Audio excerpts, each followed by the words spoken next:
मैं रेखा गुप्ता ईश्वर की शपथ लेती हूँ कि मैं विधि द्वारा स्थापित भारत के संविधान के प्रति सच्ची श्रद्धा और निष्ठा रखूंगी। दिल्ली के शालीमार बाग से पहली बार विधायक बनी रेखा गुप्ता दिल्ली की सीएम बन गई हैं। उन्होंने आज रामलीला मैदान में पद और गोपनीयता की शपथ ली। कार्यक्रम में पीएम मोदी, अमित शाह के अलावा बीजेपी शासित राज्यों के सीएम, डिप्टी सीएम भी मौजूद रहे। रेखा गुप्ता के अलावा 6 मंत्रियों ने भी शपथ ली। इसमें अरविंद केजरीवाल को हराने वाले परवेश वर्मा, आशीष सूद, मनजिंदर सिंह सिरसा, रविंद्र इंद्राज सिंह, कपिल मिश्रा और पंकज कुमार सिंह भी शामिल हैं। बीजेपी विधायक दल की बैठक में 19 फरवरी को रेखा गुप्ता को विधायक दल का नेता चुना गया था। दिल्ली का मुख्यमंत्री रेखा गुप्ता को बनाने के लिए आरएसएस ने उनका नाम आगे बढ़ाया था और पार्टी ने उस पर मुहर लगा दी। दिल्ली के मुख्यमंत्री चुने जाने के बाद से ही रेखा गुप्ता सुर्खियों में हैं।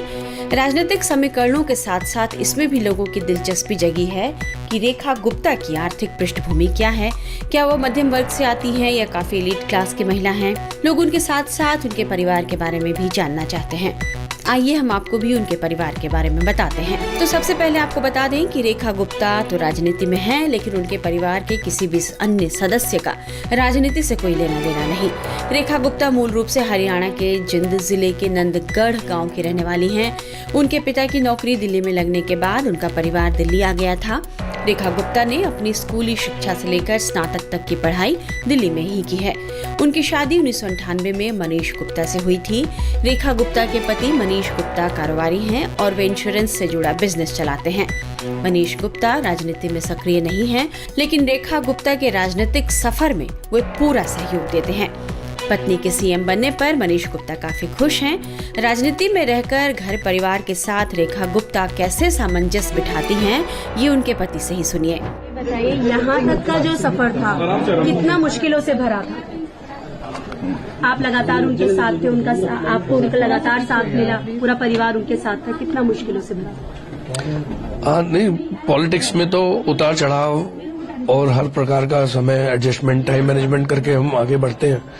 ऐसा सोचा नहीं था कि कुछ लोग मुंह पे बोलते थे तो कहते हैं ऐसा सोचा नहीं था कि कभी इस पोस्ट पे आएंगे। भगवान ने मतलब ऐसा कुछ कर दिया कि चमत्कार ही जैसे, बिल्कुल इसको हम अनबिलीवेबल फैक्ट है। तो कब आता दिन आता या नहीं आता कभी सोचा ही नहीं था, कहने का मतलब है। यहाँ तक तो सोचते ही थे कि राजनीति में जितना आगे बढ़े, जब इस फील्ड में है तो जितना आगे बढ़े उतना अच्छा है, लेकिन सीधा पार्टी हमें टॉप पे ही बैठा देगी और इतना भरोसा करेगी रेखा जी पे, तो ये हमारे लिए बहुत ही सम्मान की बात है। कल किस समय इस बारे में आपको पता चला? हाँ, सबको एक साथ पता लगा शाम को मीडिया से।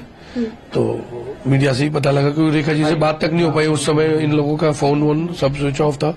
तो विधायक दल की बैठक थी तो टीवी में ही आया तब पता लगा। तो जो शेड्यूल रहता था वो किस तरह से मैनेज कर पाती थी सारी चीजों को? परिवार भी है, साथ में राजनीति, दोनों को संभालना नहीं, टाइमिंग तो काफी समय से हमें ये आइडिया शेड्यूल हो गया था कि भाई हम राजनीति करते हैं तो इस तरीके से सुबह लेडीज होने के नाते ये सुबह 9-10 बजे तक घर पे होती हैं, तो 10 बजे तक जब तक तैयार होती है, नाश्ता कर रही होती है, तब तक साथ साथ में पब्लिक डीलिंग कर लेती है।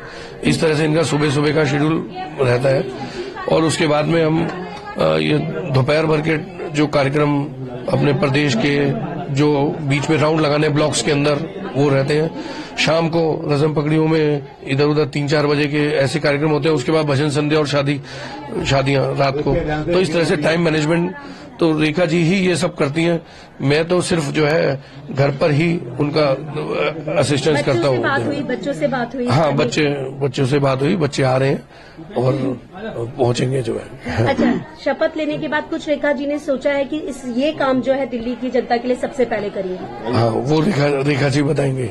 आप क्या कहेंगे? हाँ, नहीं, हम बहुत बड़ा मुद्दा रहा है। हाँ, महिला सुरक्षा भी रहा है। हाँ, बिल्कुल 100% रहा है। ये महिला करके ही ये इनको एडवांटेज मिला है। तो ये हर हालत में सबसे पहले महिलाओं वाला इशू मोदी जी का विजन है, उसको देखेंगी ही देखेंगी, 100% देखेंगी। रेखा गुप्ता और मनीष गुप्ता के 2 बच्चे हैं, एक बेटा और एक बेटी। बेटे का नाम निकुंज गुप्ता है और बेटी का नाम हर्षिता है।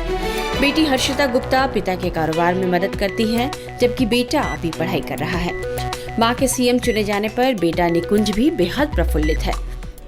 हमें और काफ़ी खुशी हुई, स्पेशली एमएलए बनने के बाद, पिछले टर्म ईयर में काउंसलर बनने के बाद। तो हम सब काफ़ी खुश है कि ये मौका मिला, पार्टी ने ये मौका दिया और पार्टी भी बहुत खुश है और ज़रूर मम्मी बहुत अच्छे से ये रोल करेगी, तो हम कॉन्फिडेंट हैं। महिला जो वोटर है वो काफी खुश है क्योंकि लग रहा है उनको कि दिल्ली में लंबे समय के बाद एक महिला मुख्यमंत्री मिली है। मेरे हिसाब से ये अच्छी बात है कि एक महिला मुख्यमंत्री को मौका मिला, बट काफ़ी अच्छी बात है और हम कॉन्फिडेंट है कि वो अच्छे से निभा पाएगी ये अपॉर्चुनिटी। रेखा ने छात्र राजनीति से करियर की शुरुआत की, 2 बार का विधायक का चुनाव हार चुकी हैं, पहली बार शालीमार बाग से विधायक चुनी गई। उनके बचपन और शिक्षा ने उनके राजनीतिक जीवन को आकार देने में महत्वपूर्ण भूमिका निभाई। उनका छात्र राजनीति से जुड़ाव विश्वविद्यालय के दिनों से ही शुरू हुआ, जिसने आगे चलकर उन्हें राजनीति में ऊंचाई तक पहुंचाया। रेखा गुप्ता के सीएम चुने जाने पर महिलाओं ने क्या कहा है, अब हम ये आपको बताते हैं। रामलीला मैदान में दिल्ली की महिलाओं से बातचीत की हमारे संवाददाता हिमांशु तिवारी ने। जी नमस्कार, क्या नाम है आपका? मोनिका सिंगल। कहाँ से हैं आप? रोहिणी से। महिला मुख्यमंत्री बन रही हैं, कैसा लग रहा है? बहुत अच्छा लग रहा है। महिला होने के नाते आपको क्या लगता है कि एक महिला मुख्यमंत्री बीजेपी दे रही है, उसके पीछे क्या कारण हो सकता है? देखिए, रेखा गुप्ता जी को मैं पर्सनली भी जानती हूँ, वो एक कर्मठ कार्यकर्ता है, आरएसएस की मेंबर हैं और मोदी जी बहुत दूरदर्शी हैं, तो उन्होंने आगे का कुछ अच्छा सोचा होगा उनको लेकर कि तो इसीलिए उनको मुख्यमंत्री बनाया। महिला मुख्यमंत्री के पीछे क्या कारण लगता है आपको? मुझे लगता है नारी को अगर आप ओवरऑल ही देखें तो वो चहु दिशा में विकास करने योग्य है। अगर एक गांव की नॉर्मल महिला भी आप देखो तो वो हर दिशा में विकास करने का क्षमता रखती है, वो चाहे घर परिवार हो चाहे बाहर हो। उसी तरह से हमें उन्होंने नारी को चुना है कि नारी एक माँ के साथ साथ एक चहु दिशा में विकास के लिए दूरंदेशी से सोच सकती है। तो दिल्ली की जितनी भी महिलाएं हैं उनका खुशी की लहर है। बहुत खुशी है कि बस कुछ के बोल भी नहीं सकते जी, क्योंकि एक महिला हमसे ही वो निकली हुई है और नारी नारायणी होती है, उसमें वो घर भी संभालती है, देश भी संभालती है, परिवार भी संभालती है। सबको इतनी खुशी हो रही है कि बस कुछ बोल नहीं सकते जी। बिल्कुल, तो यहाँ पर आप देखिए धीरे धीरे करके यहाँ पर जो तमाम महिलाएं। नमस्कार जी, क्या नाम है आपका? सीमा यादव। कहाँ से आप? मैं रोहिणी, दिल्ली रोहिणी। महिला मुख्यमंत्री बनाया है जी, क्या उद्देश्य होगा मन में?